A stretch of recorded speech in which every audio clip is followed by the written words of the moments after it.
Olá, guaxinins que acompanham o canal Tudo sobre Química. Eu sou o professor Luiz Cícero e hoje a aula é sobre propriedades periódicas, mais especificamente sobre alguns conceitos que vão te ajudar a entender algumas propriedades periódicas que o ITA cobra bastante nas suas provas. Então, as propriedades periódicas, elas são propriedades que apresentam uma certa periodicidade, vão se repetindo ao longo dos grupos, ao longo dos períodos, em função do número atômico. O comportamento, em geral, segue um gráfico parecido como este aqui, parece um eletrocardiograma, Com picos de máxima, picos de mínima. Observe que os picos de máxima que eles pertencem a uma mesma família, por ter algumas propriedades parecidas, semelhantes. Os picos de mínimos também estão para uma mesma família. Então, uma característica principal, das propriedades periódicas, esses picos de máxima e mínima em função do número atômico. No entanto, algumas propriedades periódicas, principalmente, têm bastante irregularidades, certo? Isso é só um comportamento geral, ok? Bom, os conceitos importantes que nós vamos ver aqui: carga nuclear, blindagem e carga nuclear efetiva. A carga nuclear é simplesmente dada pelo número de prótons presente no núcleo. Este número de prótons ele atrai os elétrons, tanto internos como os elétrons da camada de valência. No entanto, os elétrons de valência, principalmente, eles sofrem uma repulsão gerada pelos elétrons internos. Então, diz-se que os elétrons internos protegem o núcleo, blindam o núcleo dos elétrons da camada de valência. No entanto, essa blindagem ela tem muito a ver, ela é diretamente relacionada com o tipo de orbital que este elétron interno se encontra. Se é um orbital do tipo S, orbital do tipo P, orbital do tipo P, que são orbitais que têm um nível de penetração em relação ao núcleo diferente, ok? Então, cada elétronzinho blinda um outro elétron. No entanto, os elétrons que mais sentem essa blindagem são os elétrons da camada de valência, por enfrentar uma barreira eletrônica por muitos elétrons internos, ok? A carga nuclear efetiva ela é uma carga real entre o núcleo e os elétrons de valência, principalmente, já descontando este efeito de blindagem. Portanto, a ZeF ela é diferente do Z, devido a essa blindagem interferir na atração.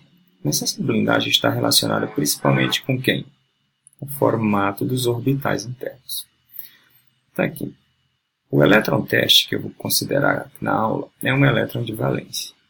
O elétron teste ele é atraído pelo núcleo e aí, dependendo do tipo de orbital em que ele vai ser blindado, essa blindagem vai ser mais ou menos eficiente. Vamos imaginar um elétron se aproximando do núcleo, vindo em direção ao núcleo e sendo blindado pelo S. Então, ele seria blindado por essa região aqui, por este lado, por qualquer situação aqui, por qualquer lado que ele se aproxime, ele sofre uma blindagem. Por isso que o S tem uma blindagem muito eficiente. A blindagem do P ela é menor, aliás, porque o P consegue blindar por este lóbulo aqui, por esse aqui, mas não blinda por essa região aqui. Então, a blindagem é menos eficiente. Por que a blindagem do D é menos eficiente ainda? Que blinda por aqui. No entanto, se o elétron se aproximar por essa região, ele não tem impedimento. Então, ele não é blindado por aqui, nem por aqui, por onde passam esses planos nodais. Então, no orbital F, que tem 3 planos nodais, a eficiência da blindagem é menor ainda. E aí, essas blindagens elas vão contribuir bastante para algumas inversões de raio, de energia de ionização e assim sucessivamente. Então, observe a figura, fica fácil de você entender porque que o S blinda mais, o D não blinda por essa região, o P, aliás, e o D não blinda por esses 2 planos nodais e o F pelos 3 e assim sucessivamente. Ok?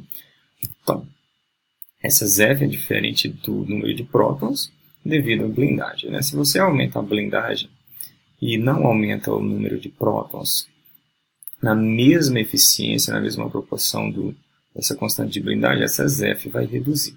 Essa ZeF reduzindo, isso interfere na atração pelos elétrons de valência, interfere no raio, na energia de ionização e assim sucessivamente. Então, de forma geral, o aumento do número de elétrons internos, o aumento S, diminui a blindagem, a não ser que o número de prótons acompanhe a constante de blindagem na mesma proporção, que é o que rola mais ou menos nas famílias, ok? Bom, as regras de Slate. Essas regras de Slate são regras que você não tem que ter decoradas para fazer a prova do ITA, a prova do IN. Eu vou passar aqui para você ver, só para provar realmente que o número de prótons é diferente das F, ok? Então, de acordo com as letras, os elétrons eles são divididos em grupos, né? De acordo com a blindagem. O grupo 1S, o grupo 2 com 2S2P, o grupo 3, 3S3P, o 3D é um pouco diferente devido à baixa blindagem. Onde aparecer F também vai ser diferente e assim sucessivamente. Esse S é uma constante de blindagem que é a soma desses termos. Ela é uma constante que vale 0 para qualquer grupo estereoelétron considerado, né? 0,35 para cada um dos outros elétrons do mesmo grupo. Por exemplo, o elétron da camada de valência, né? Você tem 2 elétrons, um, né, dá repulsão no outro elétron e ele entra com uma constante de 0,35. Né? Se os elétrons estiverem um nível abaixo da camada de valência, contribui com 0,85, certo? E os mais internos contribuem com 1. Se o elétron considerado pertencer ao grupo D ou F, cada um dos elétrons mais internos contribui com 1. Então vamos ver alguns exemplos aqui. No hidrogênio você só tem um próton, portanto um elétron não tem repulsão elétrica, né? Portanto o F é igual ao número de prótons. No entanto, no berílio, certo que na camada de valência você tem 2 elétrons.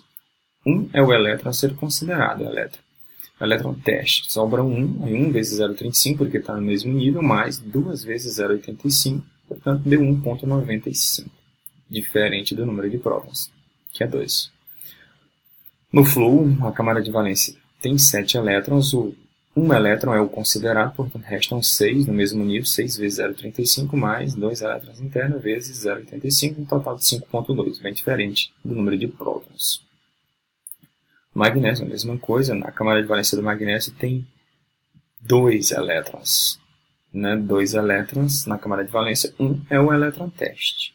Sobra 1 vezes 0,35 mais 8 elétrons do nível 2 vezes 0,85 mais 2 vezes 1, o elétron do nível 1s, um total de 2,85.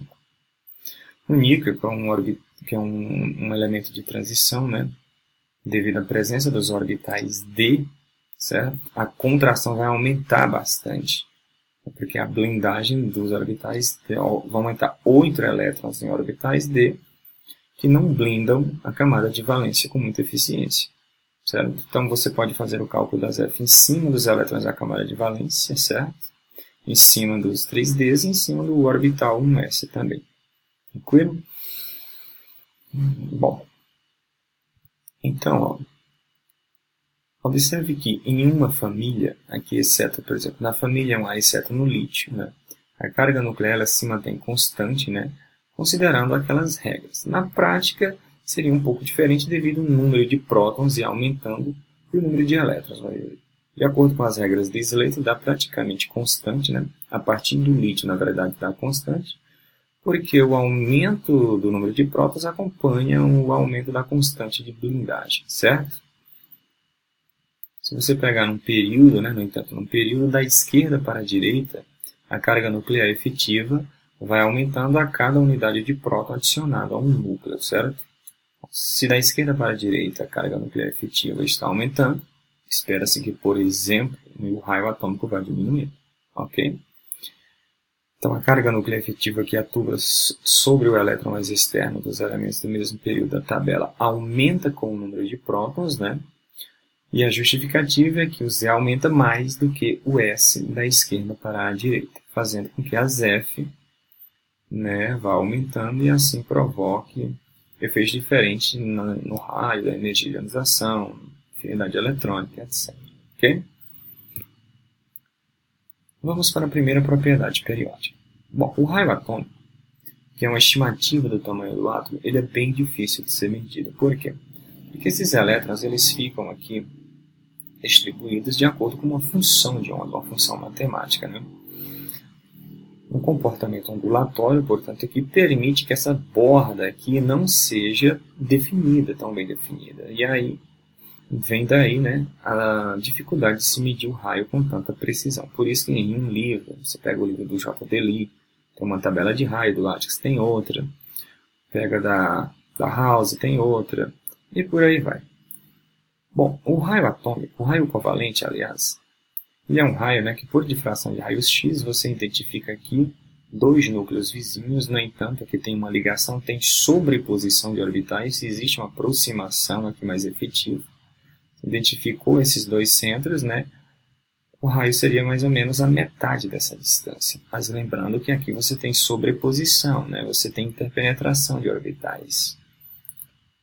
Ok? No raio metálico você não tem essa sobreposição de orbitais. E aí, essa distância aqui tende a ser, em geral, um pouco maior. Certo? Ou não, dependendo do tipo da posição do elemento na tabela periódica. Certo? Mas lembrando que aqui você não tem exatamente a sobreposição dos orbitais. Então, aqui é simplesmente a metade da distância entre dois centros vizinhos. Né? Aqui onde a difração de raio-x identificaria, né, com maior precisão os núcleos devido à maior absorção de raios.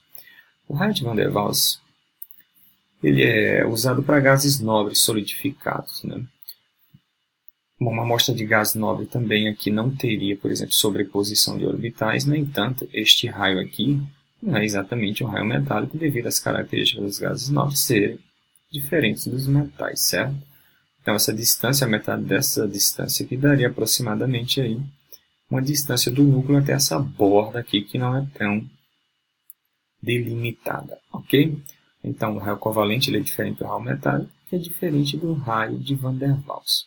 Se você for analisar os três tipos de raio, covalente, metálico e raio de Van der Waals, isso não é uma análise tão precisa, porque o ideal é você padronizar, analisar o mesmo tipo de raio em todos os elementos, certo? Aí não dá para analisar um raio metálico em um gás nobre, certo? Então, se você pegar esses raios, os gases nobres teriam os maiores raios em cada período devido ao tipo de análise, o tipo de raio que se está medindo, exceto no criptônio com o potássio, certo? Então, tem que ter bastante cuidado quando for fazer essa análise. Se você pegar o sódio, que é da família 1A, ele é menor do que o argônio, né? E assim para outros gases nobres, exceto no criptônio com o potássio. Ok? Bom, de forma geral, né? Tirando as inversões de raio, então isso é uma variação geral mesmo, nas famílias com uma carga nuclear efetiva fica constante, né? Praticamente constante, salvo alguns elementos. Você vai ter um aumento do número de prótons de cima para baixo, portanto, aumento do número de camadas eletrônicas, e aí o raio aumenta também de cima para baixo. Nos períodos, como vimos lá no cálculo da carga nuclear efetiva, a carga nuclear efetiva aumenta da esquerda para a direita, portanto, neste sentido, o raio diminui, e aí da direita para a esquerda o raio aumenta. Certo? Fica bem fácil de ver isso depois que você tem uma noção da carga nuclear efetiva e do número de camadas crescente de cima para baixo. Então, observe aqui, né, na família 1A, o lítio com 152 angstroms, picômetros, aliás, né, o sódio com 186, o potássio, então vai aumentando de cima para baixo, devido ao aumento do número de elétrons, né, o aumento da repulsão intereletrônica, o aumento do número de camadas. Da esquerda para a direita, lembre-se que a carga nuclear efetiva vai aumentando, portanto, espera-se que o raio vá diminuindo. Ok? No entanto, observe uma coisa aqui. Na família 3A, o galho tem mais camadas, né, mais elétrons, mais camadas eletrônicas em relação ao alumínio. No entanto, o raio do galho ele é menor. Bom, por que esse raio é menor? Bom, isso aqui vem da baixa blindagem dos orbitais D que eu havia citado lá no início da aula. Então, a baixa blindagem que vai explicar a contração, né, de boa parte dos raios da tabela periódica. Sempre que tem uma contração, provavelmente é devido à baixa blindagem provocada por orbitais D e F. Se você pegar no terceiro período da tabela e comparar, né, o raio do magnésio e do alumínio, a diferença de prótons é só de uma unidade, observe que foi de 143 picômetros para 160 picômetros. Certo? No entanto, ao pegar elementos de transição, onde também a diferença de número de prótons é só de uma unidade, 25 para 26, observe que o aumento de raio é muito pequeno, de 1 picômetro. Por quê? Olha, era de se esperar que o raio do manganês tivesse um aumento bem maior do que um picômetro. No entanto, ele sofreu uma contração. Por quê? Porque os elétrons na camada de valência dele são blindados por orbitais do tipo D, que não blindam com eficiência. E quando essa blindagem é ineficiente, o núcleo exerce um efeito muito grande na camada de valência. Em vez de o núcleo ter um aumento esperado, um aumento considerável, ele sofre uma contração, certo? No entanto, nem sempre que tem contração você tem inversão de raio, mas se tiver a presença de orbitais D e F, o raio nunca vai aumentar na prática como é esperado pela teoria, devido a essa contração. No entanto, às vezes essa contração é tão eficiente que o raio chega a ficar menor do que o seu elemento antecessor. Se pegarmos então na 3A, observe que do alumínio para o galho o raio diminuiu em vez de aumentar. Por quê? Porque os elétrons de valência do galho eles são blindados na primeira barreira eletrônica de 10 elétrons que estão em orbitais do tipo D. Em orbitais que não blindam com eficiência. Então o núcleo do galho provocou uma atração tão grande na camada de valência, os elétrons de valência do galho, que a contração deixou o raio do galho menor do que o raio do alumínio.